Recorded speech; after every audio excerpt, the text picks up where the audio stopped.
ఈ వీడియోలో నేను మీకు విలేజ్ ట్రైన్ సెటప్ ఏదైతే ఉంటుందో సినిమాలో పల్లెటూరు ట్రైన్ సీన్స్ ఉంటాయి కదా, అది ఎక్కడ షూట్ చేస్తారో చూపించబోతున్నా. ముందుగా ఇక్కడ ట్రైన్ చూస్తే మీకు టైర్స్తో ఉంటాయి. ఈ ట్రైన్ ఎక్కడికి కదలేదు. ఇంతకుముందు వీడియోలో అయితే సిటీ అయితే ఎలా ఉంటుందో పెట్టా. ఇప్పుడు వచ్చేసి పల్లెటూరు అయినటువంటి మదనపల్లి స్టేషన్ అయితే చూపిస్తున్నా. ఇక్కడ చూడొచ్చు వాటర్ ఫౌంటైన్స్ అయితే ఉంటాయి. ఎదురుగా మీరు చూస్తున్నారు కదా, ట్రాలీ అయితే కనిపిస్తుంది లగేజ్కి.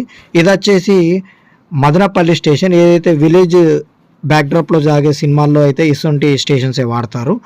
ఇక్కడ ఎదురుగా వే మిషన్ ఉంటుంది. మరియు లోపలికి వెళ్తే స్టేషన్స్ మరియు డిపార్చర్ అరైవల్ టైం. ఈ ఎదురుగా అయితే స్టేషన్ మాస్టర్ రూమ్. ఇక్కడ అయితే ఒక వే మిషన్ అయితే ఉంది. ఇక్కడ బయటికి వచ్చి చూస్తే మీకు ఎదురుగా ఫ్లైఓవర్ కూడా కనిపిస్తుంది. పూర్తి వీడియో కావాలనుకుంటే మాత్రం కిందన్న లింక్ ప్రెస్ చేయండి. ఇది వచ్చేసి రామోజీ ఫిలిం సిటీలో ఉంటుంది. ఇంకెందుకు ఆలస్యం, పూర్తి వీడియో చూసేయండి.